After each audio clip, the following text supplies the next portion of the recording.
You're asking for a 1% of 1% life.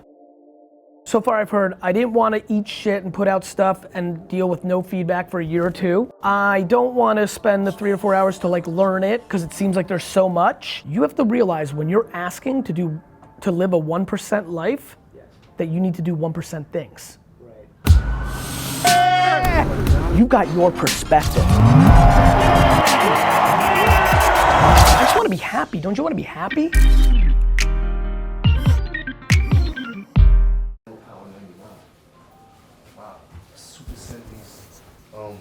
Fiance. What's up, my brother? It's a real pleasure. How you feeling? It's an honor, man. Real pleasure. Man. For real, man. What's up, man? Ali, such a pleasure. I like the way you talk, man. I appreciate that. You got a way with words, man. Yeah, man, I appreciate that. I appreciate that. It's a real pleasure to see you.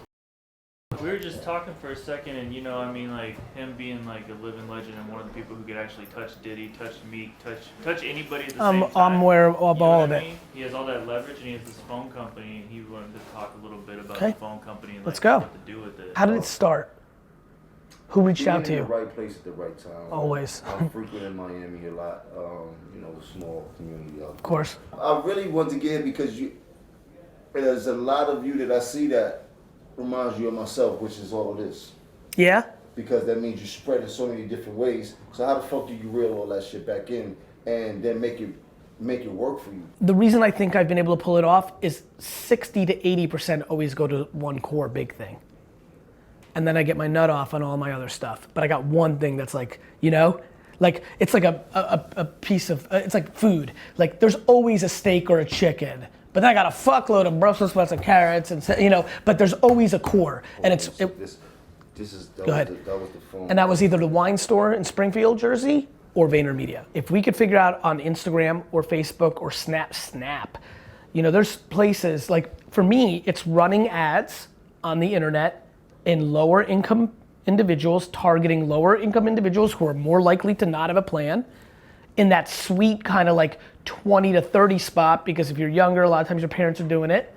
You hit them hard with a bunch of different messages, like, hey, don't worry about, you know, getting a plan. We can go month to month. Like, you catch the right video, the right, you know, it's just like a commercial, like on TV. Like, there's millions of commercials, but just do it, or priceless, or where's the beef? You know, like, that's the goal of my company always. Like, what's the internet version of that? Yes. Good. Cool. Let's do that within the next 30 days. Mike, let's take a photo real quick. We don't sleep. The money don't sleep. Why do we have to sleep?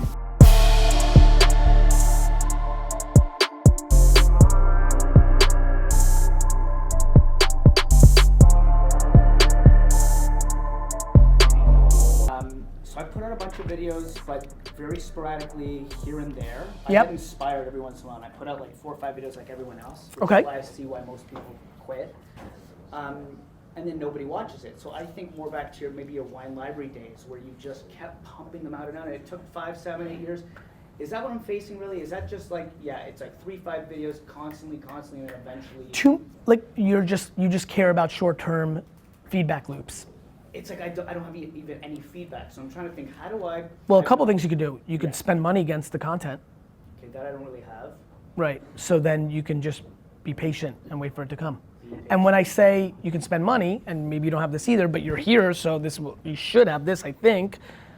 Spending $200 against a video highly targeted will get you feedback if that's what you're yearning. So your basketball example, LeBron James versus me. I do that. I spend like $60, $100. Got it. I feel like Awesome. I'm gambling at the casino.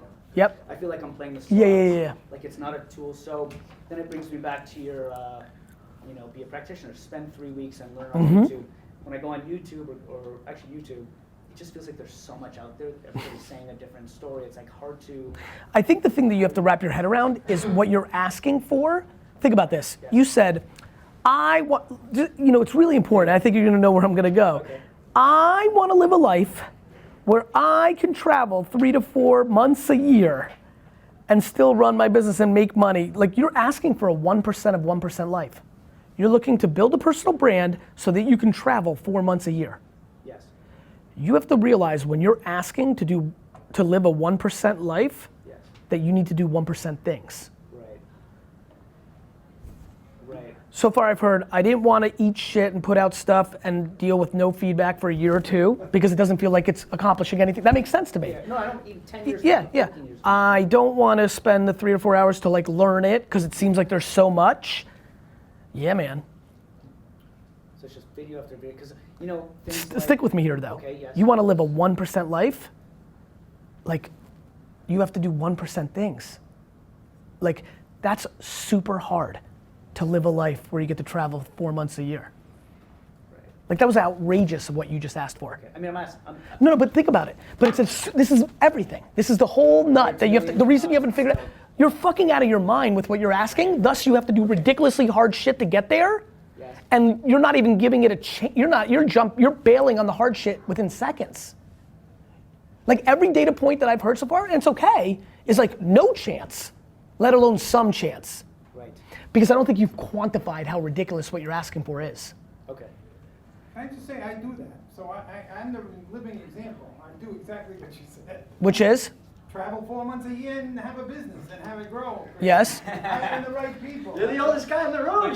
You were probably right. Yeah, Steve, you also had 3 fucking heart attacks. You know, like, I mean, I didn't say do it exactly. and that's, and to your point, how many years did it take us? When did we do it? Years. Dude, I fucking worked in a liquor store for 15 hours a day, 7 days a week for years, and somehow people put that as like part of my narrative, but don't give it the respect.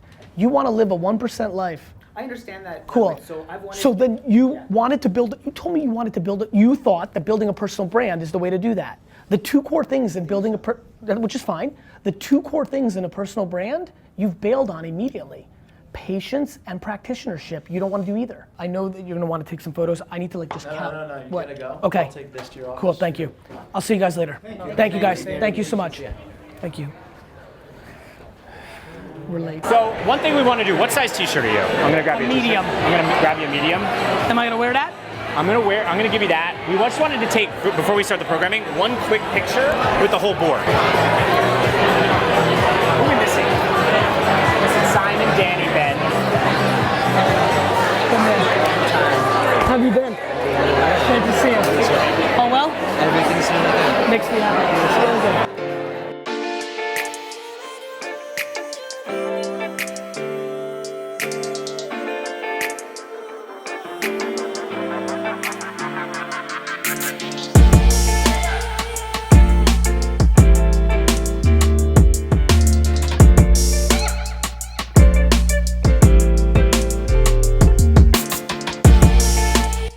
We're here at Raised by Us, a charity event, an organization that helps organizations and their employees give back.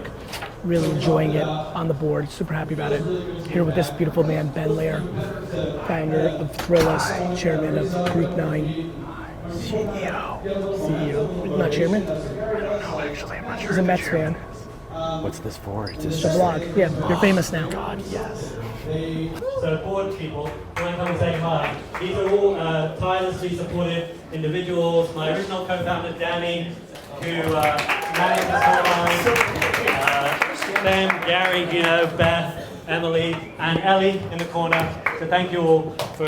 So now what we're going to do. Should I sit or should I sit? Yeah, you should take the. Okay. Anyway, so we're going to get started with a quick panel. We seem to. Here we go, David and Catherine. So we're going to do this much more quickly than most panels, but we felt like because we had such an esteemed group of interesting and wonderful board members, it would be disrespectful not to let them share their immense knowledge, in particular, Gary. Gary, so VaynerMedia has been in hyper-growth, hiring huge numbers of people for years now, which is shocking. What's the thing that you struggle most with from a culture perspective as you sort of need to build a team fast? How do you maintain that? Where does it break down? Sure. So I think there's a lot of variables, and I'll use the context of the other answers in here. This ecosystem, a lot of faces I see, I think what was interesting is when I started Vayner, I was coming from investing and kind of the tech ecosystem, and with Vayner, it's had to be profitable. We didn't raise capital. So it's one thing to maintain culture when you can get away with losing money every year. It's another thing when you have to make payroll every 2 weeks. So for me, I agree with everything here, and on top of it, I had to be profitable every day since we've had it. That's number one. Number two, I didn't come from the advertising world, and so my biggest problem is for the 900 people that work for me, I'm a little bit of an enigma in a lot of my actions because I'm also breaking the industry and having different perspectives on creative and media.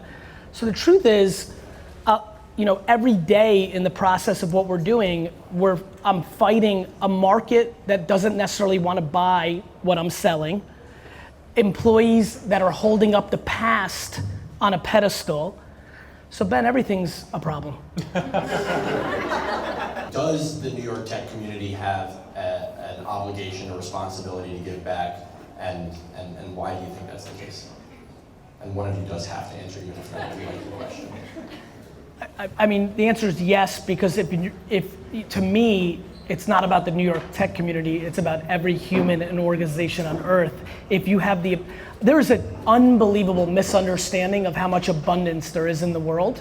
And I think if you're lucky enough to be in a position to be able to, whether you're a human individual here or an organization, a startup, the New York tech community, the San Francisco tech community, the Tokyo tech community, the fashion community in Germany, whatever you are, I think there's a real deep need to understand that there's an underlining obligation if you've been gifted enough with the proper DNA and circumstance that something good is going on. Ben, I just want to add one thing. In the way that you asked the question of like, how do you think about the ROI of social purpose, it's really interesting. For me, I don't think about it at all. I think one of the things I'm fascinated by is when you're giving, that should be it. The thought that there's so many people that are using doing the right thing as a gateway drug to a financial output, I think has caused a lot of cynicism and a lot of things that I've seen in startups that make me upset, not happy, because I've seen they front loaded the profits to make it look like they're trying to do good when they're just trying to make money. Like when I give, period, move on. And so I think that's an interesting conversation that I don't see touched on, and I think that's something that should be debated a little bit. I think to that point of that interaction, I think in these scenarios, and I think some of us have had the luxury of being involved in boards or being at these kind of events, like when I think about my life, so many times I've been in the audience and been at things compelled by emotional stories or things that I could help with, and then the high of the moment goes away, the next day comes, life takes over, and you don't act. And so I think for us, for me, whether it's the silent auction or if you're in a position where it's not financial and you can volunteer, I think what I'm doing here to wrap it up is like, here's my action above and beyond, and it would mean the world to all of us associated, whether through some hustle as a volunteer, bidding on something at the silent auction table that you can go flip on eBay later or however you roll, or by making a donation or getting your organization involved. It would mean so much to us if you could take action on today. And that's how I see it. So thank you so much for being here.